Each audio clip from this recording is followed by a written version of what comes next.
내가 얼마나 허무한 것인가를 풍자했던 지난 본문에서의 이사야는 이제 오늘 본문에서는 오직 하나님만이 우리를 구원하실 수 있는 유일한 분이다라는 것을 이제 강조하고 있습니다. 오늘 저와 여러분들은 하나님께로부터 택함받은 하나님의 백성들임을 믿으시기 바랍니다. 우리는 누가 뭐라 해도 하나님이 택함을 받은 세상 다른 어떤 사람의 택함이 아니라, 여러분 지금이야 뭐 그렇건 좀 약간의 예전과 다르지만 한 나라의 대통령이 우리를 지명하여 너 장관해라 라고 하면 얼마나 감동스럽겠습니까? 근데 요즘은 장관을요 웬만하면 안 하려고 그래요. 왠지 아십니까? 완전 털려버리잖아요. 막 신상털이가 완전 옛날에 했던 것도 다 털려버리니까 요즘은 장관도 잘 안 하려고 한다고들 합니다. 여하튼 어떤 한 나라의 큰 가장 권력자가 내가 너를 택하였으니 너 오늘부터 나의 뭐 해라 라고 한다면 얼마나 감격스럽겠습니까? 그런데 천지를 창조하신, 만물을 창조하신 하나님께서 오늘 우리를 너는 내 것이다 라고 택하여 주셨다라고 하는 이 사실, 우리는 날마다 이 사실을 생각할 때마다 막 그냥 감동해야 돼요. 감동해야 된다고요. 왜 감동한 표정을 한 번도 안 지십니까? 우리는 감동해야 돼요. 나 같은 것을 만물을 창조하신 전능하신 하나님이 나를 택하여서 너를 나의 자녀로 삼노라 라고 인정해 주시니 얼마나 감격스럽겠습니까?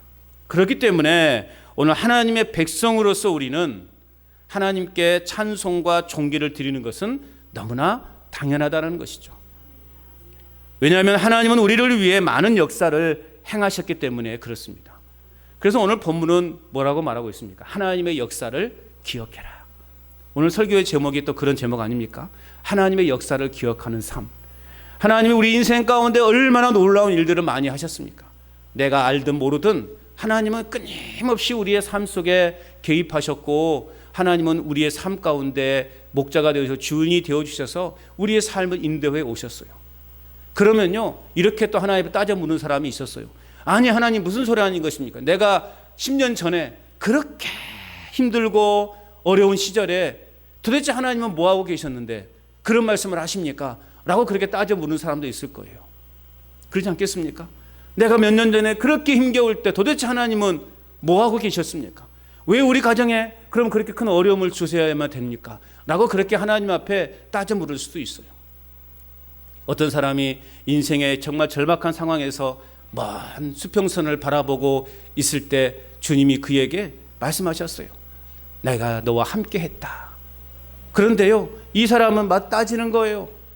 하나님 보세요. 여기 내 뒤에 보면 발자국, 모래 발자국이 하나밖에 없었잖아요. 주님이 나와 함께 하셨다면 그 모래 발자국이 두 개가 있어야 되는 건 아닙니까?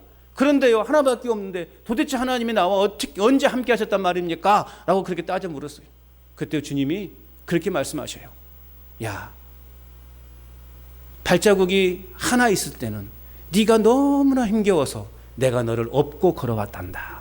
이렇게 말씀을 하시는 거예요. 여러분, 하나님은 우리를 결코 떠난 적이 없으십니다. 하나님은 결코 우리를 버리신 적이 없어요. 우리를 광야에 홀로 내버려 두신 적이 한 번도 없으시다는 거예요. 내가 너무 힘겨울 때는, 내가 정말 너무 아프고 힘겹고 어려운 그 순간에는 우리 주님이 우리를 들쳐업고 우리를 인생을 걸어 오셨다라는 거예요.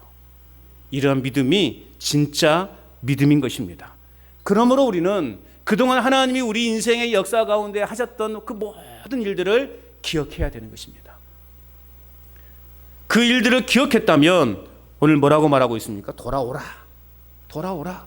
그리고 오늘 또 말씀해 보니까 노래하라 말씀하고 있습니다. 여러분, 오늘 우리 인생의 3박자예요. 뭐예요? 따라서 합시다. 기억하라. 돌아오라. 노래하라. 이 3박자가 우리 인생이 되어야 되는 거예요. 하나님의 역사를 기억했다면, 하나님이 우리 인생 가운데 늘 함께 하셨다는 것을 기억했다면 우리는 이제 지금의 나의 모든 삶을 회개하고 하나님께로 돌아와야 돼요. 그럼 하나님은 우리를 그냥 이런 나쁜 놈 하면서 그냥 버리실까요? 아니에요. 안아주십니다. 그리고 하나님은 우리를 향하여 잔치를 베풀어 주십니다. 그럴 때 우리는 그 하나님을 노래하는 거예요. 누가복음 15장에 집 나간 탕자 둘째 아들을 그 돌아온 탕자 이야기가 이런 이야기 아닙니까? 여러분, 하나님의 역사를 기억하시기를 바랍니다. 그러면 하나님께서 돌아오십시오. 그럼 하나님이 여러분들을 품어주실 거예요. 왜 아멘 안 하십니까? 여기서는 계속 아멘 하셔야죠. 그리고 하나님의 그 영광스러움을, 하나님의 그 사랑을 노래하는 여러분 되시기를 축복합니다. 자, 그렇다면 오늘 우리는 본문을 통해서 어떠한 하나님을 기억해야 되는가? 첫째는요, 죄악을 용서하시는 하나님의 은혜를 우리는 기억해야 됩니다. 어떤 하나님? 죄악을 용서하시는, 죄악을 용서하시는 그 하나님의 은혜를 우리는 기억해야 돼요. 하나님은 우상을 심판하시지만 언제나 돌이키는 자에게는 회복의 은혜를 주시는 분이십니다. 왜 하나님은 지난 본문에서 이 우상의 그 허무함, 그 무익함에 대해서 말씀하셨을까? 그걸 깨닫고 돌아오라는 의미예요. 야, 얼마나 우상 숭배하는 것이 이렇게 허무하냐, 얼마나 이렇게 무의미하냐, 그러니 돌아오라고 하는 그러한 메시지가 담겨져 있는 것입니다. 그러므로 심판이냐 회복이냐 라고 하는 것은, 선택은 오로지 우리의 몫이라는 거예요. 심판이냐 회복이냐, 누구의 몫이라고요? 그러면 그래요. 아니, 목사님이 똑바로 가르쳐야지. 목사님이 똑바로 가르쳤으면 우리가 회복을 경험했을 거 아니냐고. 그런 말 하지 마세요. 제 몫이 아니에요. 여러분 몫이에요. 여러분, 목마른 짐승을 시냇가로 데리고 가면 그 누가 먹어야 돼요? 내가 억지로 물 먹인다고 이 짐승이 물을 먹을까요? 안 먹어요. 예전에 저희 집에요, 제가 자녀를 키울 때요, 한 가지 정말 제가 강조한 게 있었어요. 예전에 막 그러잖아요. 이제 손주들 오고 그러면 밥 안 먹으면, 야, 좀 한 숟가락만 먹어라. 도망가면 쫓아다니면서 한 숟가락만 좀 먹어. 제발 한 숟가락 먹어달라 그러잖아요. 예. 다 경험하셨을 거예요. 저는 철칙이 그랬습니다. 이제 밤 딱 차려놓고 저희 아이들이 꼬마일 때 투정하잖아요. 안 먹는다고. 안 먹어, 치워버려요, 저는. 그러고 막 눈물을 뚝뚝뚝 흘려요. 막 서럽게 눈물을 흘리고요, 먹어요. 그러니까 저희 집은 저희 밥상에서 투정하는 아이가 없었어요. 단호해요. 먹고 안 먹는 것은 누구의 선택이에요? 지 선택이요. 안 먹어? 그럼 버려. 그 치워버려요, 밥을. 우리만 먹어요, 엄마가 아빠만. 얼마나 서러웠겠습니까? 그러니까 지도 어쩔 수 없이 눈물을 흘리면서 밥을 그 눈물의 밥을 많이 먹었어요. 그랬어요. 회복이냐 심판이냐라고 하는 것은 우리의 몫인 거예요. 그래서 오늘 본문은 심판 중에 나타나는 회복의 그 메시지를 담겨져 있어요. 너희가 심판받아 마땅할 자들이지만 저렇게 의미 없는 허무한 우상을 섬겨서 너희가 심판을 받아야 마땅할 존재들이지만 내가 너희들에게 이제 기회를 주겠다라는 거예요. 내가 너희 가운데 행했던 그 역사를 기억하고 돌아오면 내가 너희를 품어주겠다라는 거예요. 그래서 선택의 여지를 이제 다시 이스라엘 백성들에게 던져주고 있는 것입니다. 택한 백성들을 멸망과 저주 가운데 우리 하나님은 두지 않으시고 다시 회복시키고자 하시는 그 하나님 아버지의 마음을 우리는 오늘 본문에서도 잘 엿볼 수가 있는 거예요. 저렇게 의미 없는 우상을 섬기는 이 백성들을 향해서 그래도 하나님은 내가 택한 백성들인데 내가 다시 한번 이들에게 기회를 줘야 되지 않겠느냐. 그래서 하나님은 회복의 기회를 지금 이스라엘 백성들에게 부어주고 있는 것입니다. 회복과 선택은, 심판은 우리에게 있다. 나의 몫이다라는 거죠. 자, 21절 말씀 우리 같이 한번 읽어볼까요? 21절 시작. 야곱아 이스라엘아 이 일을 기억하라. 너는 내 종이니라. 내가 너를 지었으니 너는 내 종이라. 이스라엘아 너는 나에게 잊혀지지 아니하리라. 아멘. 자, 회복을 위한 첫 번째 오늘 본문에서 메시지가 뭐냐? 기억하라라는 거예요. 기억하라. 야곱아 이스라엘아. 이것은 한 개인의 이름이 아닙니다.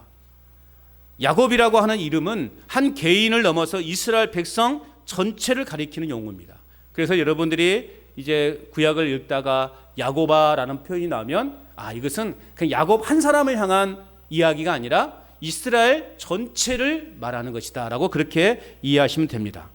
즉 야곱과 이스라엘은 창조주 하나님의 무조건적인 은총을 입은 백성답게 우상을 섬기는 그러한 이방인들과는 분명 구별되어야 되는 백성들이라는 것을 강조하고 있는 거예요. 야곱아 이스라엘아 이 일을 기억하라. 뭘 기억하라는 거예요? 이 일이 뭘까? 이 일이라고 하는 것은 우상을 섬기는 일이 앞장에서 지난주에 본문에서 우상을 섬기는 일이 어리석고 무지한 일이라는 것과 또 결국 하나님만이 이스라엘을 도와줄 구원자가 되신다는 그 사실, 그것을 기억하라는 거예요. 이게 너희가 섬겼던 그 우상 얼마나 허무하고 무익한 것인지를 너희가 알고 너희가 그 과거에 그 섬겼던 그 우상 섬겼던 그 일, 그러나 너희를 구원할 자는 오직 하나님 한 분밖에 없다라고 하는 이 사실을 너희는 기억하라라고 말씀하고 있는 거예요. 여러분 우리 인생의 회복이라고 하는 것은요 하나님의 사랑과 은혜를 기억하는 데서부터 시작이 됩니다. 오늘 내 자신이 신앙이 막 침체되어져 있고 정말 교회 가는 것도 좀 막 귀찮아지고 하나님을 알아가는 것도 좀 귀찮아지고 그런 마음이 든다면 우리 신앙이 지금 떨어지고 있구나. 그럼 어떻게 하면 우리 신앙을 다시 회복할 수 있는가? 바로 하나님의 사랑과 은혜를 기억하는 것에부터 시작되어지는 거예요.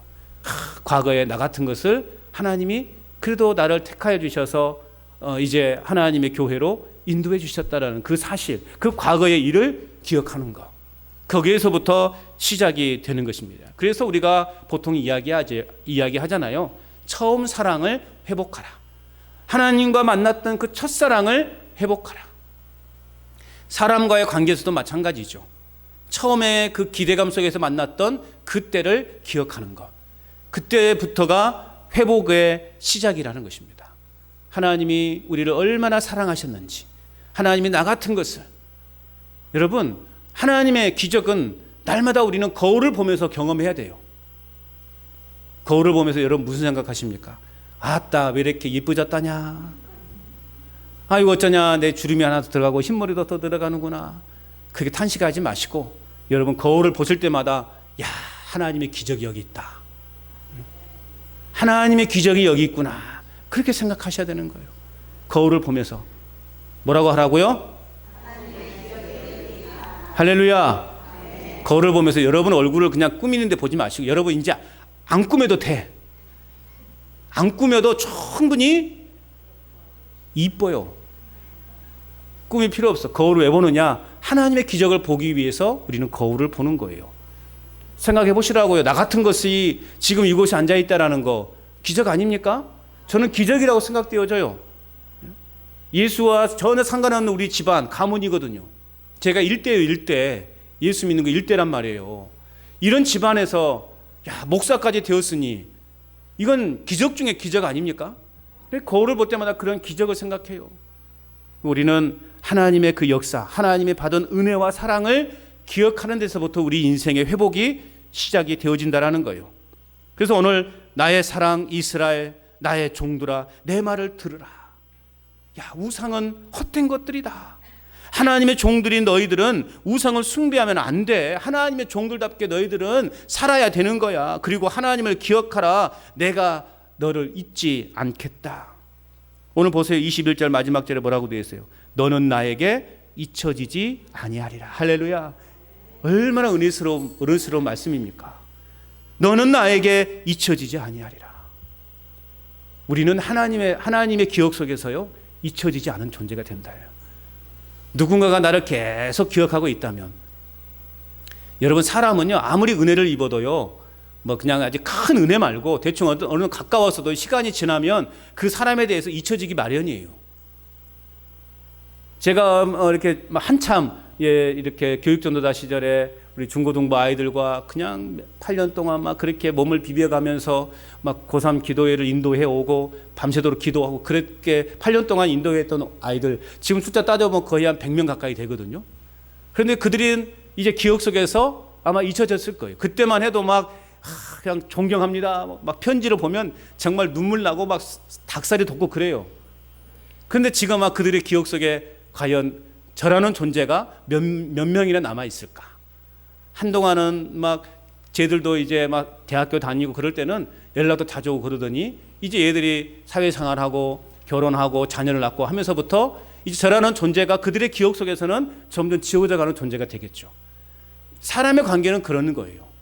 그런데 우리 하나님은 뭐라고 말씀하고 있는 거예요? 너는 나에게 잊혀지지 아니하리라. 아멘. 하나님은 우리를 한 번도 잊어본 적이 없었다는 말씀이에요. 아니, 앞으로도 영원히 내가 너희를 잊지 않겠다라는 말씀이에요. 하나님은 결코 그의 자녀들을 잊지 아니하시는 아버지이십니다. 여러분, 아버지 어머니가 우리 자식을 잊어버리겠습니까? 잊어버리지 않아요. 평생 마음속에 기억하고 있는 거 아니겠어요?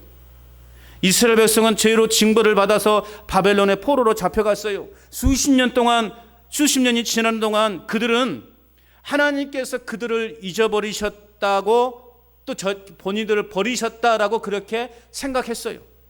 그런데 실상은 하나님이 그들을 잊어버린 것이 아니라, 하나님이 그들을 버리신 것이 아니라 그들이 하나님을 잊어버렸고 그들이 하나님을 버린 거예요. 그러므로 여러분, 하나님께 기도하고 부르짖는 자는 하나님은 반드시 기억하시는 분이에요. 우리는 날마다 그 하나님의 존재를 인식하고 하나님을 믿으며 살아가게 될 때 하나님은 우리를 기억하신다 말씀하고 있습니다. 우리가 원하는 날짜와 시간에 하나님이 응답하지 않으셨다고 하나님이 계시지 않는 것은 결코 아닙니다. 여전히 우리 하나님은 우리를 기억하시고 우리를 지키시는 하나님 되심을 믿으시기 바랍니다. 그러므로 우리는 하나님이 우리 가운데 행하셨던 그 은혜와 사랑을 기억해야 됩니다. 자, 그렇다면 이제 기억했다면 어떻게 해야 된다고요? 잊어버렸죠 벌써? 돌아와라. 자, 22절 같이 읽어봅니다. 시작. 내가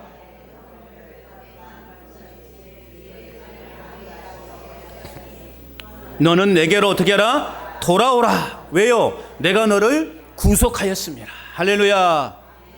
내가 내 허물을 빽빽한 구름같이 내 죄를 안개같이 없이 하였으니 너는 내게로 돌아오라. 왜 돌아오라고 말씀하고 있다고요? 내가 너를 구속하였으니. 회복의 다음 단계는 하나님께로 돌아가는 거예요. 돌아오라. 탕자는 지은 죄가 많아서 하나님 아버지 앞에 돌아가기가 너무 힘들었어요. 그도 그럴 것이 무슨 낯으로 여러분 아버지께로 돌아간단 말입니까? 예? 아버지가 뻔히 살아 계시는데 나에게 올 재산, 유산 미리 좀 땡겨 주시오 아버지. 그래서 아버지가 재산을 땡겨 준 거 아니에요? 그래서 그 둘째 아들은 너무 좋아가지고 이제 그 받을 재산을 가지고 도시로 나갔어요. 그걸 좀 잘 관리해야 되는데 이제 고삐 풀린 망가지처럼 어떻게 합니까? 허랑방탕하게 살아가는 거예요. 다 돈도 잃고 먹을 것도 없어지고, 그래서 짐승이 먹는 그 짐승 사료, 그 사료나 주워 먹으면서 살았어요. 그것도 여의치 않으니 이제 어떻게 하겠냐고요. 그래도 마음속에 어느 한 구석에는 그래도 우리 아버지는 내가 가면 따뜻한 밥 한 공기 주실 텐데, 그런 생각이 마음에 드는 거예요. 그런데 여러분, 쉽게 아버지께 돌아갈 수 있습니까? 그런 짓을 해놓고 어떻게 돌아가냔 말이에요. 그런데요, 하나님은 우리의 이러한 죄를 아시고 오히려 간절히 부르고 있는 거예요. 제발 좀 돌아오라. 제발 좀 돌아오라. 그런데 이 아들이 이제 고향으로 돌아가니 어떤 일이 벌어집니까? 먼 동구밖에에서 행여나 오늘을 올려나 내일이나 올려나 그렇게 눈 빠지게 기다리는 아버지가 먼 데서 허름한 옷으로 산 고집걸로 돌아오는 그 아들을 딱 한눈에 알아본 거 아니겠어요? 그러니까 그 아버지가 막 뛰쳐가서 그 냄새나고 그 볼품없는 둘째 아들을 껴안고 그냥 막 좋아가지고 아버지는요 기다리고 계셨던 거예요. 우리는 우리 안에 너무 죄악이 커서, 죄가 많아서 내가 감히 어떻게 하나님께 돌아가요? 내가 어떻게 하나님 아버지께 감히 무슨 낯으로 돌아간단 말입니까? 라고 생각해서 돌아가기를 머뭇하지만 우리 아버지 하나님은 여전히 우리가 돌아오기를 간절히 오히려 더 기다리고 계셨다라는 거예요. 오늘 말씀이 말하고 있잖아요. 우리의 허물을 어떻게 빽빽한 구름같이, 또 우리의 죄를 안개같이 없애고 사라지게 하겠다라는 거예요. 그러니 너는 내게로 돌아오라는 거예요. 돌아오기만 하면 내가 빽빽한 구름같이, 내가 안개같이 너의 죄를, 너의 허물을 다 내가 사해 주겠다라는 거예요. 여러분, 빽빽한 구름과 안개의 공통점은 뭐예요? 뭐가 공통점이에요? 사물을 제대로 볼 수 없다라는 거죠. 잘 안 보인다라는 거죠. 그런데 어떻습니까? 죄도 마찬가지잖아요. 죄가 우리 안에 있으면 우리는 하나님의 그 영광의 빛을 보지 못하는 거예요. 이 맑은 하늘에 구름이, 먹구름이 쫙 껴버리면 갑자기 어두워지잖아요. 햇빛이 차단되어지고. 특히 아침에 우리 구례 지역은 정말 안개가 많이 끼잖아요. 이제 안개 낄 날이 이제 곧 더가 올 텐데, 정말 여기다 안개 끼면 요 앞도 안 보일 정도로 안개가 이렇게 아주 강하게 깨잖아요. 근데 해가 나면 어느새 그 안개는 언제 그렇게 꼈는지 모르게 사라지는 거예요. 그렇게 태양을 빛을 가리고 있었던 그 먹구름도, 그 빽빽한 구름도 바람이 한번 샥 불면 언제 흔적도 없이 사라져 버린다라는 거예요. 여러분, 마찬가지예요. 이처럼 하나님의 영광이 임할 때, 우리가 하나님께로 돌아올 때 칠흑 같은 죄악 역시도 완전히 사라지게 하시겠다라는 말씀이에요. 어둠의 죄악 속에 살았던 자신이 하나님의 영광을 거침없이 보게 될 것이라고 하는 말씀인 거예요. 우리의 죄가 아무리 많아도 주님 앞에 나와서, 주님께로 돌아와서 우리가 회개만 하기만 하면 깨끗이 사라지게 된다라는 사실을 믿으시기 바랍니다. 어떠한 죄악이라도 하나님 앞에 진심으로 나와서 돌아와서 회개하면 사라지게 되는 거예요. 하나님 아버지께 돌아오기만 하면 이사야 1장 18절에 말씀하고 있는 것처럼 너희 죄가 주홍 같을지라도 눈과 같이 희어질 것이요 진홍같이 붉을지라도 양털같이 희게 되리라. 할렐루야. 하나님께만 돌아오기만 하면 그렇다는 거예요. 또 로마서 8장 1절 2절 말씀하고 있죠. 그러므로 이제 그리스도 예수 안에 있는 자에게는 결코 정죄함이 없나니, 그리스도 예수 안에 있는 자는 결코 정죄함이 없나니, 이는 그리스도 예수 안에 있는 생명의 성령의 법이 죄와 사망의 법에서 너를 해방하였습니다. 할렐루야. 하나님의 역사예요. 우리의 죄가 눈과 같이 희어지며 양털같이 희어지는 은혜, 그리고 죄와 허물에서 온전히 구원받았다라고 하는 이 은혜를 그래서 우리가 누리며 살아갈 수 있기를 축복합니다. 하나님의 그 은혜와 사랑을 기억하고 하나님 앞으로 돌아올 때 이러한 역사를 우리는 경험할 수 있게 되는 것입니다. 자, 기억하여 돌아왔어요. 그럼 이제 우리가 어떻게 해야 된다고요? 노래해야 되는 거예요. 23절 같이 읽어봅니다. 시작. 여호와께서 이 일을 행하셨으니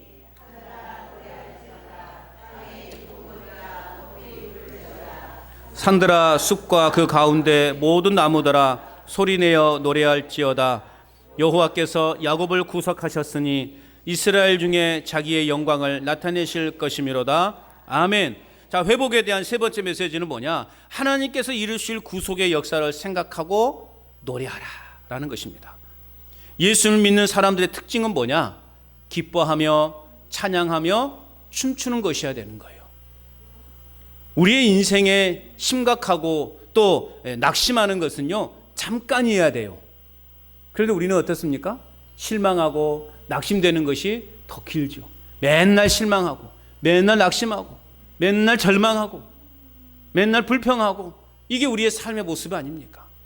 예수님 믿는 사람들은 그 시간은 잠깐이어야 돼요. 신앙생활은 눈물만 흘리고 한숨만 내쉬고 앉아있는 것이 아니라 하나님의 은혜 안에서 우리는 날마다 찬송하며 살아가야 되는 사람들이에요. 거울을 왜 보라고요? 거울을 왜 봐요? 너? 거울을 왜 봐요? 그래요. 처음부터 다시 해야 될 것 같은데. 거울을 보는 이유는 뭐예요? 하나님의 기적을 보라고요. 야, 하나님의 기적이 여기 있었네.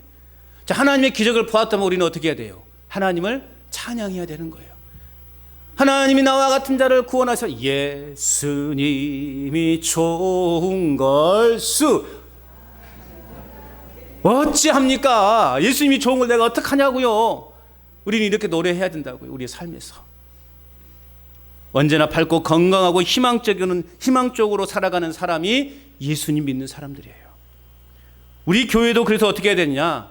우리 교회도 역시 밝고 긍정적이고 기쁨이 충만하고 사랑이 가득 넘치는, 그래서 행복한 교회, 그래서 행복한 교회가 되어야 되는 거예요. 승리의 노래가 충만한 우리 교회가 될 때 우리 교회는 행복한 교회가 되는 것입니다. 마틴 루터는 이렇게 말했어요. 성도들의 합심된 찬송 소리가 들리는 곳에는 악마가 물러간다. 여러분, 지옥에 찬송이 있을까요? 지옥에는 찬송이 없어요. 고통만 있는 거예요. 악쓰는 소리만 있어요. 그러므로 찬송이 없는 우리의 삶, 찬송이 없는 우리 교회는 어떤 곳일까요? 지옥과 같은 곳이에요. 내 삶 속에 찬송이 끊겼다. 내 삶 속에 찬송이 도대체 흘러나오지 않는다. 지옥 같은 인생이에요. 여러분, 지옥 같은 인생을 살고 싶으십니까? 천국 같은 인생을 살고 싶으십니까? 당연한 것을. 근데 이 당연한 것을 왜 안 하시냐고요. 천국과 같은 삶 속에는 뭐가 있다고요? 찬송이 있다고요. 이것도 말씀드려야 돼요, 제가. 천국과 같은 삶 속에는요, 찬송이 있는 거예요. 내 입술에 찬송이 없으면 그것은 곧 지옥과 같은 거예요. 우리 교회도 마찬가지예요. 교회가 찬송이 없으면 지옥과 같은 교회가 되는 거예요. 그럼 어떤 일이 벌어져요? 맨날 싸우잖아요. 맨날 다투고 분열하고 서로 삿대질하고. 그건 지옥과 같은, 그건 천국이 아니죠. 지옥이에요, 지옥.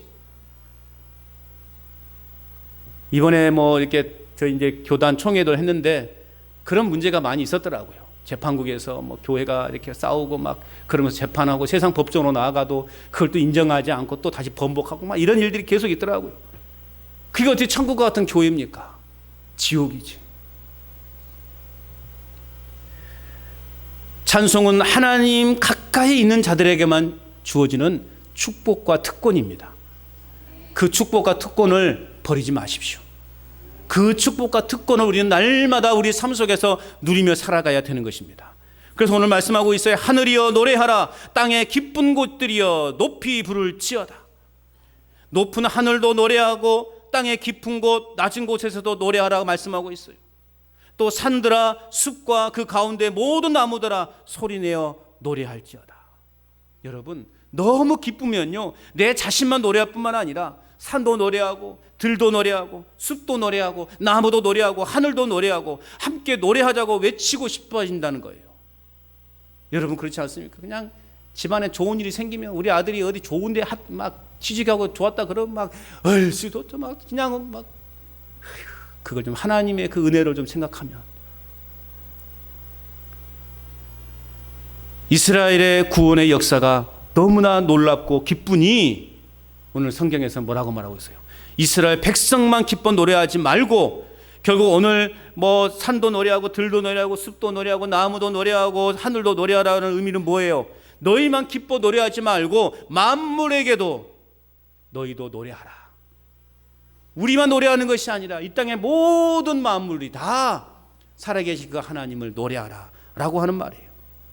우리는 억지의 찬송이 아니라 기쁨이 넘치는 찬송을 불러야 될 줄로 믿습니다. 억지로 하면 안 돼요. 우리 권사님이 억지로 찬송하라 그러니까 억지로 찬송하지 마시고 기쁨으로 우리는 찬송을 해야 되는 거예요.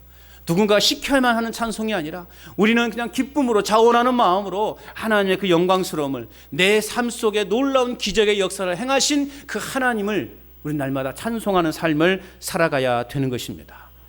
구원은 내 자신의 수고와 노력에 의해 얻어진 것이 아니라 전적으로 하나님의 은혜에 의한 것임을 여러분 믿으시기 바랍니다. 그래서 우리는 그 하나님을 찬송하고 하나님을 높여드리는 거예요. 그래서 하나님은 오늘 뭐라고 말하고 있습니까?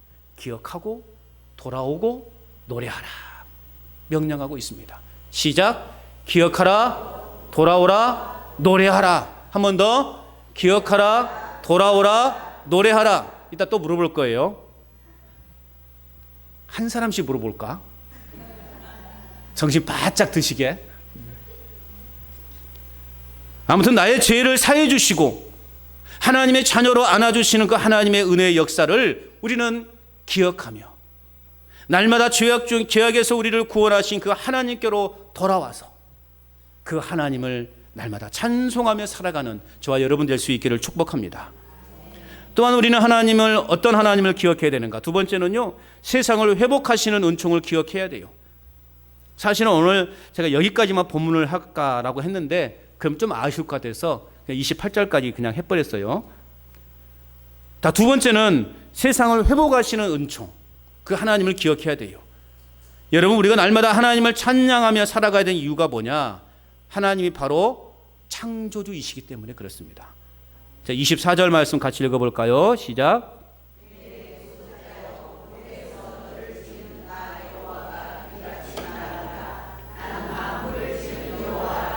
홀로 하늘을 폈으며 나와 함께 한 자 없이 땅을 펼쳤고 주 하나님 지으신 모든 세계 주님의 높고 위대하심을 주 하나님 지으신 모든 세계 찬송가 79장. 스웨덴 정치가이며 목사인 칼 보버그라는 사람의 작품이에요. 자, 이 곡이 나오는 배경은 어떤 배경이냐면 폭풍우가 지나간 후에 심한 폭풍우가 지나간 후에 스웨덴의 한 초원과 호수를 보고 그는 거기에서 영감을 받아서 창조주 하나님의 그 오묘하신 섭리를 노래했던 거예요. 그 폭풍우가 확 지나간 후에 그 맑고 개인 그 하늘, 그 세상을 보면서 마찬가지로 우리도 그러잖아요.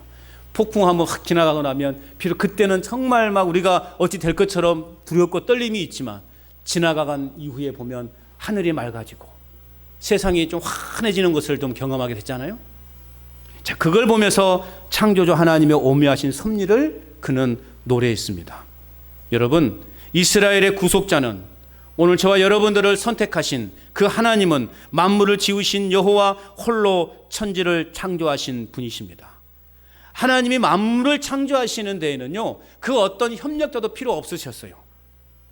자, 그래서 오늘 말씀에 보면은요, 기가 막힌 표현 아닙니까? 만물을 지은 여호와라 홀로 하늘을 폈으며 나와 함께한 자가 없이 땅을 펼쳤다.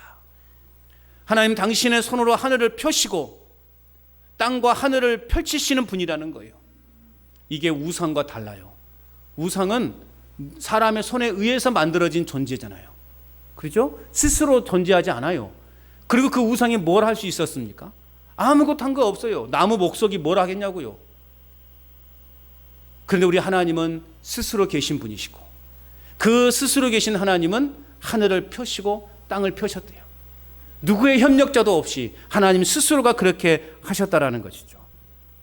그러므로 우리를 구원하시고 우리 인생을 회복하심에 있어서 우리가 상상할 수 없는 방법으로 구원의 역사를 이루어 가시고 오늘 우리의 삶의 회복의 은총을 만들어 주시는 거예요. 하나님은요, 우리가 고통받을 때 그냥 버려두지 않으신 분이에요. 하나님은 여러 가지 방법을 통해서 우리를 살피시고 우리를 고통 가운데서 우리를 구원해 주시는 분이라는 거예요. 그렇기 때문에 오늘 우리는 어떻게 되는가? 어떤 상황과 형편에서도요, 좌절하거나 절망하지 말고 낙심하지 말아야 돼요. 왜? 하나님은 어떤 수단과 방법을 가리지 않고서도 우리를 구원하시기 때문에. 또한 오늘 25절 말씀엔 하나님은 헛된 말을 하는 자들의 징표를 폐하시고 또 점치는 자들을 미치게 하며 지혜로운 자들을 물리쳐 지식을 어리석게 하겠다 말씀하고 있어요. 그러나 반대로 하나님이 예언자들의 예언을 이루어 주시겠다. 26절 읽어봅니다. 시작. 그의 종의 말을 세워주며 그의 사자들의 계획을 성취하게 하며 예루살렘에 대하여는 이르기를 거기에 사람이 살리라 하며 유다 성읍들에 대하여 중건될 것이라 내가 황폐한 곳들을 복구시키리라 하며. 자, 헛된 말을 하는 자들은 그들을 미쳐버리게 하겠지만 하나님이 세우신 예언자들의 말은 하나님께서 그대로 이루어지겠다라는 거예요. 그렇기 때문에 아버지와의 관계는 어떤 관계가 되어야 되는가? 신뢰의 관계가 되어야 됩니다. 아버지가 사랑하시기에 천국 가는 것이죠. 내가 믿어서 하나님이 나에게 내가 믿어서라고 보기보다는 하나님이 우리로 하여금 믿게 하셔서 우리가 천국 백성 되게 한 거 아닙니까? 그러니 우리는 실패하여도 하나님은 결코 실패하지 않은 거예요. 하나님의 그 일방적인 사랑과 선택으로 인해서 오늘 저와 여러분들은 구원받은 자가 된 것이에요. 나는 나를 잊을 수가 있어요. 여러분 잊을 수 있습니다. 어느 때 그러죠? 치매가 오면 나도 모르잖아요. 그러죠? 경험 안 해보셔서 잘 모르시잖아요. 그렇죠? 나는 나를 잊어도 주님은 나를 결코 잊지 않으십니다. 치매에 걸리면 나도 못 알아봐요. 내가 누군지를 몰라요. 그렇다니까요. 그런데 우리 하나님은 내가 나를 몰라보는 때가 온다 할지라도 하나님은 나를 기억하시는 분이에요. 그러니까 여러분 우리가 꼭 기도해야 돼요. 내가 하나님 혹시라도 그런 일이 있으면 안 돼요. 이럴 때 아멘 좀 하셔요. 누가 여러분을 책임지라고 아멘도 안 하십니까? 치매에 걸린 여러분 누가 책임지라고? 그런 일이 있으면 안 되지만 혹시라도 그런 일이 있을지라도 하나님 내가 예수님의 이름만큼 잊지 않게 해달라고. 그래서 진짜 그런 분들이 많이 계셔요. 가끔씩 그런 요양원에 가보면 그렇게 치매에 걸린 어르신들이 많이 있잖아요. 그런데 찬송하라 그러면요, 찬송할 때는 얼마나 열심히 찬송하는지 몰라요. 그걸 기억하고 있다라는 거예요. 내가 다른 건 다 기억나지 않고 아들도 못 알아보고 남편도 못 알아보는 그 지경에 이르렀지만 그래도 하나님을 찬양하자 그러니까요 찬송을 하더라고요. 이게 하나님의 은혜죠. 우리는 그런 은혜를 가져야 돼요. 내가 무의식 중에서라도 내가 숨이 곧 꼴딱 넘어가는 그 순간에도 내가 하나님을 찬양할 수 있게 해달라고. 그렇게 여러분 기도하시라고요. 그래야 믿지 않는 자녀들이 변화를 받는 거예요. 우리는 무의식 중에라도 하나님을 찬양할 수 있다면 그것은 참 좋은 신앙이에요.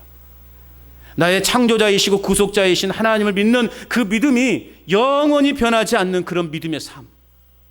그래서 회복의 은총을 주시는 그 하나님을 날마다 우리는 기억하는 삶을 살아가야 되는 것입니다. 자, 끝으로 이제 어떤 하나님을 기억해야 되는가? 세 번째는요, 역사를 주관하시는 섭리를 기억해야 돼요. 우리 하나님은 역사를 주관해 가십니다. 역사를 주관하시는 섭리를 우리는 기억해야 돼요. 자, 27절, 28절 같이 읽어봅니다. 시작. 대하여 이르기를 마르라. 내가 내 강물들을 마르게 하리라 하며, 고레스에 대하여는 이르기를 내 목자라. 그가 나의 모든 기쁨을 성취하리라 하며, 예루살렘에 대하여는 이르기를 중건되리라 하며, 성전에 대하여는 내 기초가 놓여지리라 하는지라 하니라. 아멘. 여러분, 제가 요즘 우리가 아침마다 열왕기하를 이렇게 묵상해 가면서 느껴지는 건 그거예요. 제가 새벽에도 이제 말씀을 자주 드리는 것이지만, 자, 이스라엘이라고 하는 그 조그만 나라는 여러분 구약에도 존재했고요, 신약에도 존재했고 지금도 존재하고 있단 말이죠. 그런데 여러분 구약에 쭉 살펴보면 이스라엘 주변에 얼마나 많은 나라들이 등장합니까? 얼마나 많은 강대국들이 등장해요. 예수님 시대에도 로마라고 하는 그 강대국이 있었어요. 그런데 그 나라들이 지금 존재합니까? 존재하지 않습니까? 존재하지 않아요. 그 이름만 있을 뿐이에요. 그냥 파보면, 땅에 파보면 그냥 흔적만 있을 뿐이에요. 그런데 이스라엘이라고 하는 나라는 어찌됐든 지금 좀 난리지만 어쨌든 그 나라의 이름은 지금도 존재하고 있다는 거예요. 이게 하나님의 기적 아닐까요? 이게 하나님의 역사를 주관하고 계시다라는 거예요. 하나님께서는 구약에 이제 아브라함부터 약속이 뭐예요? 너의 백성은 영원할 것이다. 너의 나라는 영원할 것이다. 그 언약의 약속, 그 약속을 지금도 우리 하나님은 성취해 가고 계시다라는 거예요. 그러니까 우리가 열왕기하의 말씀에 보면 하나님이 그런 표현이 있잖아요. 내가 이놈의 백성들을, 이 나라를 내가 완전히 그냥 깡그리 무너뜨리고 싶은데 그놈의 약속 때문에, 그 표현이 나오거든요. 그 약속 때문에 내가 이 나라를 사라지지 않게 한다는 거예요. 이게 하나님의 은혜의 기적입니다. 하나님의 역사를 주관해 가시는 분이라는 거예요. 무엇보다 오늘 말씀해 보면 고레스, 이방의 나라 고레스를 통해서 이스라엘을 돌보시고 회복과 열방을 등을 심판하실 것이라고 말씀하고 있는 거죠. 하나님은 어떤 방법을 통해서라도 우리를 건지시는 분이에요. 그러니까 이제 북이스라엘의 어제 그제 본문 말씀에 보면 여로보암 2세가 나와요.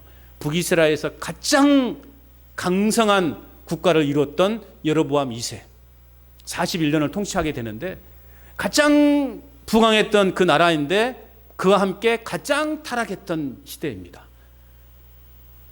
그런데 하나님은 오죽했으면 아무도 그 북이스라엘은 당시 그 엘리사나 엘리야처럼 나라를 바르게 신앙으로 이렇게 이끌어갈 그러한 사람이 없었기 때문에 오죽했으면 이 여로보암을 통해서라도 하나님은 구원의 역사를 만들어 가신다라는 거예요. 그냥 저만 감동받는 거죠. 저만 감동받고 저만 은혜 받는 거죠. 하나님은 어떤 수단과 방법을 가리지 않고서라도 하나님은 우리의 삶 속에 놀랍게 기적을 베풀어 주시고 우리의 인생의 역사를 만들어 가신다라는 거예요. 성전에 대하여 내가 기초를 놓으리라. 이 말씀 역시도 결국 그대로 성취되어 가는 것을 볼 수 있습니다. 하나님은 우리가 겪는 고통의 이유에 대해서 때로는 침묵으로 답을 주실 수 있습니다. 그렇다고 해서 하나님은 존재하지 않는다라고 그렇게 우리는 말할 수 없는 거예요. 왜요? 피조물인 우리가 하나님의 역사하심을 충분히 다 이해할 수 없기 때문에 그렇습니다. 그러나 궁극적으로 하나님은 회복하시는 하나님이시다라는 사실을 여러분 믿으시기 바랍니다. 하나님은 자비롭고 긍휼과 은혜가 풍성하신 분이에요. 비록 고통 가운데 부르짖을 때 우리에게 고통을 허락하시는 그 하나님을 때로는 우리가 이해할 수 없을 때도 있어요. 그럼에도 불구하고 하나님의 그 궁극적인 목적은 뭐냐? 회복이라고 하는 사실을 여러분 우리는 끝까지 믿고 살아가야 되는 것입니다. 하나님이 사랑하시니 이스라엘에게 징계를 내리시죠. 그 징계도 도무지 우리가 이해할 수 없는 엄청난 징계를 내리시는 거예요. 그러나 그 징계의 목적에는 뭐가 있냐? 궁극적인 목적에는 뭐가 있냐? 회복에 있다라는 것이죠. 폭풍우가 몰아친 후에 태양은 더 밝게 빛나는 것 아닙니까? 어둠이 더 짙어가면 짙어갈수록 새벽이 가까웠다라는 그런 의미 아닙니까? 내 인생이 황폐하게 될지라도 결국은 하나님의 그 회복을 오늘 저와 여러분들은 경험하게 될 것입니다. 그러면 어떤 상황에 있을 때라도 우리를 회복하시는 그 하나님을 신뢰하는 마음을 버리지 말고 끝까지 인내하며 당하는 고난을 이겨낼 수 있는 저와 여러분 될 수 있기를 바랍니다. 세 가지를 기억하셔야 됩니다. 시작.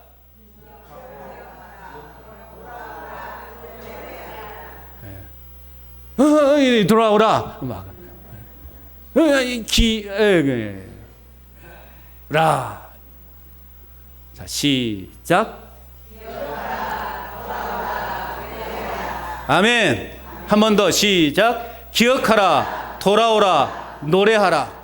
우리의 삶 속에 이러한 세 가지의 원리를 잘 생각하셔서 우리가 하나님의 백성답게 하나님은 결코 우리를 잊지 않겠다 말씀하고 있어요. 우리의 역사를 또 운행해 가시는 그 하나님의 섭리를 우리가 확실하게 신뢰한다면 하나님은 결코 우리를 버리지 아니하실 것입니다. 그 하나님의 놀라운 역사를 기억함으로 우리를 잊지 않고 기억하시는 하나님께 온전한 영광을 돌려드리는 저와 여러분의 삶이 될 수 있기를 주님의 이름으로 축원합니다.